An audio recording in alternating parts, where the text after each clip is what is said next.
Buenas tardes, este es el grupo de amigos de las tertulias de Barcelona. Me llamo Blai Pocorull y el tema de hoy es un tema sobre la pena de muerte. Cuando yo lo planteé, Paque me dijo que nunca se había tratado en el grupo. Que yo recuerde, no. La pena de muerte, o también llamada pena capital, es uno de los castigos más antiguos de la humanidad. Y si dejamos aparte las ceremonias rituales de sacrificios a los dioses y actos de antropofagia, podríamos decir que la pena de muerte se remonta a las primeras sociedades organizadas, incluyendo las ciudades-estado sumerias, el antiguo Israel, Babilonia y Persia, donde se aplicaban para delitos graves como homicidio, traición o violaciones de normas religiosas y sociales. Ha sido utilizada desde las primeras civilizaciones como instrumento de justicia, control social y represión política. En la antigua Grecia, Dracón, de eso se habla de las leyes draconianas, estableció en el 621 a.C. la pena capital en Atenas. Y en Roma se utilizaban métodos como la crucifixión para castigar crímenes y disidencias. Estas ejecuciones no solo buscaban castigar al infractor, sino también servir como advertencia a la sociedad. Los detentores del poder en las distintas épocas y culturas han encontrado en ella un instrumento preciso para imponer su modelo social o para perpetuarlo. También para imponer abiertamente sus propios privilegios. Los reyes y también los jerarcas de las diversas religiones han reivindicado de forma unánime hasta hace muy poco la legitimidad del ejercicio en determinadas circunstancias. La pena de muerte fue utilizada como un medio para reforzar la autoridad. Este hecho no se limitaba solo a la ejecución física de aquellos que se atrevían a infringir la norma del orden establecido, sino que comúnmente la muerte debía llevar precedida o acompañada de tormento. Y en ese sentido la ejecución tenía una triple función: castigar la transgresión, eliminar físicamente al transgresor y advertir al resto de la sociedad de los peligros que comportaba el desafío de la autoridad. Normalmente con la pena de muerte concurren los castigos de vergüenza pública y la declaración de infamia. Ahora ya no, pero entonces en su momento sí. Santo Tomás de Aquino, en su obra Suma Teológica, aborda la pena de muerte en el contexto de la justicia y la moralidad. Según Aquino, el poder correctivo y sancionador proviene de Dios, y el Estado, como representante divino, tiene la autoridad para imponer sanciones, incluso la pena de muerte, cuando es necesario para proteger la sociedad de individuos peligrosos. Hagamos un somero repaso de los distintos sistemas que se han empleado para aplicar la pena de muerte a lo largo de la historia. Es un poco así, lo leemos así muy por encima. No está por orden de ejecución, por decirlo de alguna manera, ni por no hacer coña. Dice, la que se usa habitualmente ahora, recientemente, es lo que se llama ejecución por inyección letal, que es un método más consiste en la administración de un cóctel de sustancias químicas que producen la muerte de forma rápida y sin dolor aparente. Pero también está el fusilamiento, que evidentemente todo el mundo conoce, que es poner a la gente delante de un paredón y soltarle un montón de tiros a base de un pelotón. El ahorcamiento, otro método tradicional de ejecución consiste en colgarlo al cuello hasta que se le rompa el cuello o hasta el ahogo. Muy común fue en su momento las decapitaciones, es cortar la cabeza a través de un hacha o a través de la guillotina.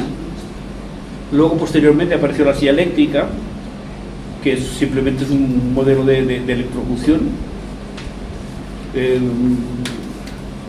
El disparo en la sien es muy parecido al fusilamiento, lo que pasa es que en este caso solamente es un arma que se dispara automáticamente y directamente en la cabeza. El envenenamiento, eso era más bien de la época de los griegos y romanos, de los griegos básicamente, que le permitían al que lo habían condenado a que él mismo se envenenara. El desmembramiento, que eso ya es la repera, es sobre todo en países asiáticos o de cercanos de Turquía, que por lo visto era una de las formas que simplemente daban 4 caballos, uno de cada brazo, otro cada pie, y estiraban hasta que la cosa se rompía, que evidentemente se rompía. La cámara de gas, por desgracia muy conocida, y otra que también ha tenido bastante fama y sigue teniendo bastante fama, por desgracia, es la lapidación.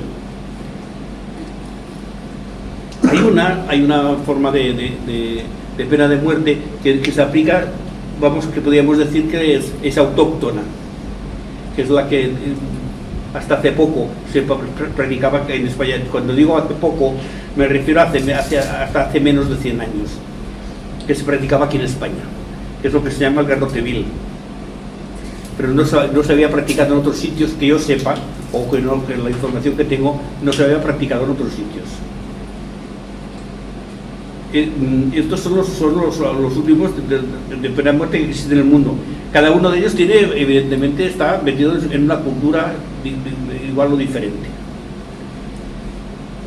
En la Ilustración comenzó a cuestionarse el tema de la pena de muerte, argumentando que era inhumana y no disuadía efectivamente de que se produjera el crimen.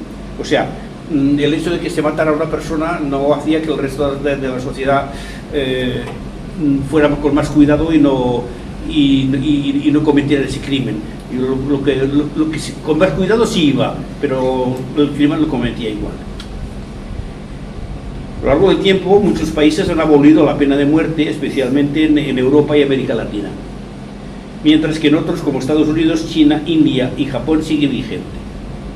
El movimiento de abolición surgió en los siglos XVIII y XIX, promoviendo la eliminación de la pena capital por delitos políticos y posteriormente por delitos comunes. Según la Amnistía Internacional, en 2021 al menos 54 países mantenían la pena de muerte en sus legislaturas. Y según su mismo informe del año 25, 113 países se declararon abiertamente en contra de la pena de muerte. Y la cifra sube hasta 145 si contamos a los países que lo tienen en moratoria, es decir, no lo han legislado todavía, pero no se aplica. Es decir, está en moratoria. Aún así, en cuanto se cuentan por miles, aún se cuentan por miles la gente que es ejecutada como pena de muerte. Y no se sabe exactamente la cantidad, porque, por ejemplo, en China, que se aplica muchísimo, se considera secreto de Estado, entonces no se sabe la cantidad. Pero sí que hay muchísima gente y en Estados Unidos y en esos son más abiertos. Un repaso general a la pena de muerte en España. España ratificó el protocolo número 13 de la Convención Europea de Derechos Humanos, que establece la abolición de la pena de muerte en cualquier circunstancia, el 16 de diciembre de 2009, es decir, no hace muchos años.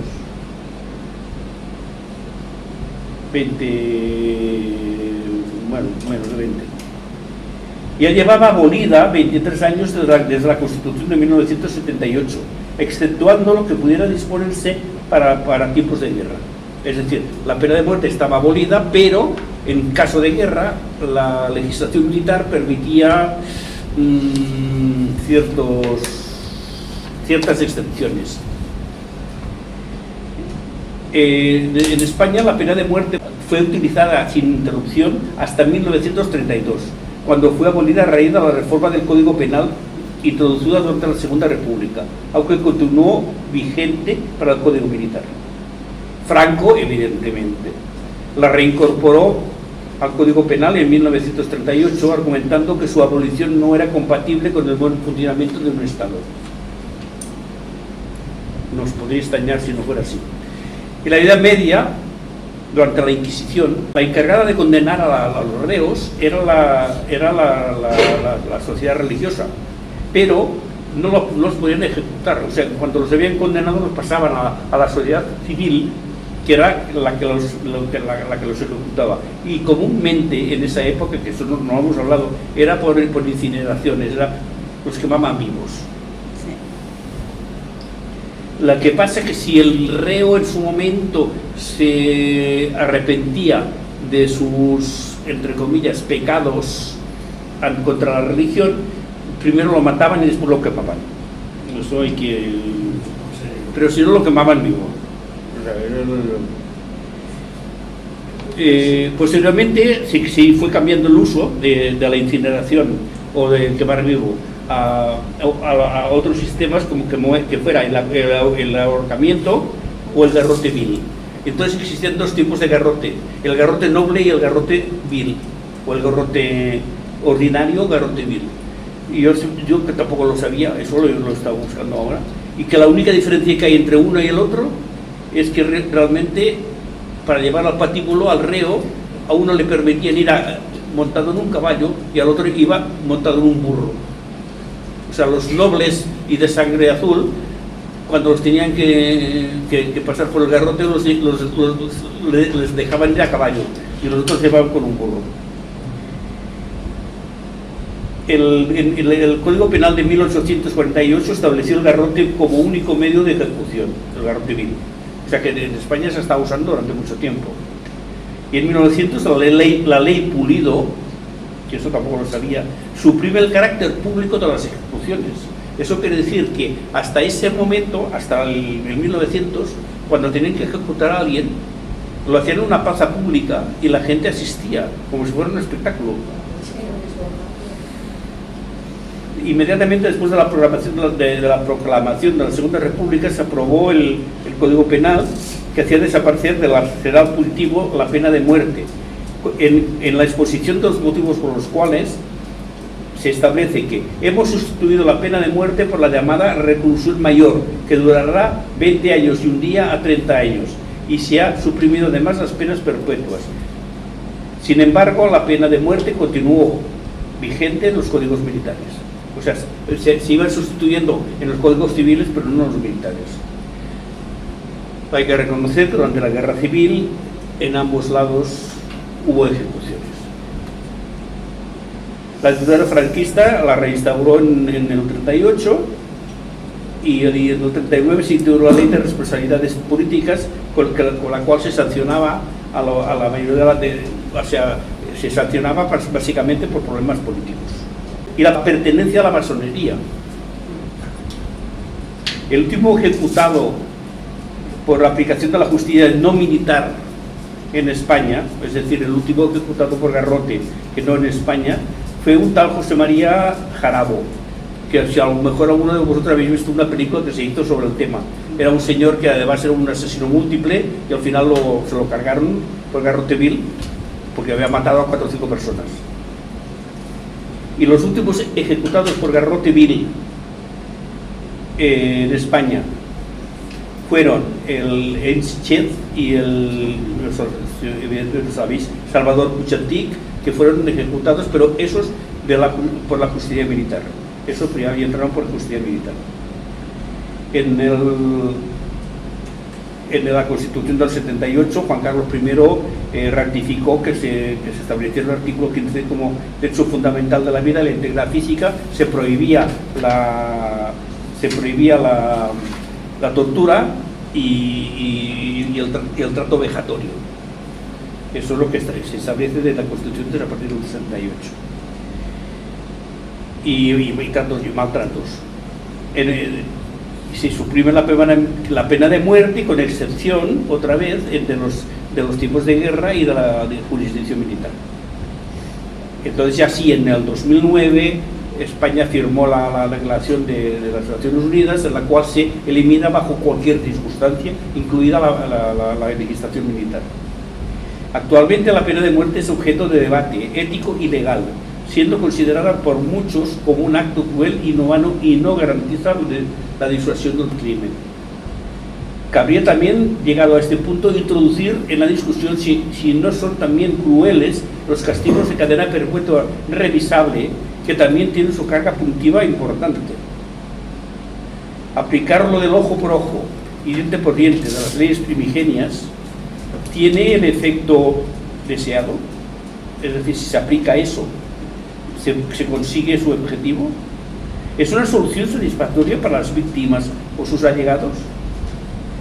¿O realmente, como dicen algunos, ni disuadirá a los futuros delincuentes ni satisfacerá plenamente a las víctimas? En ningún caso.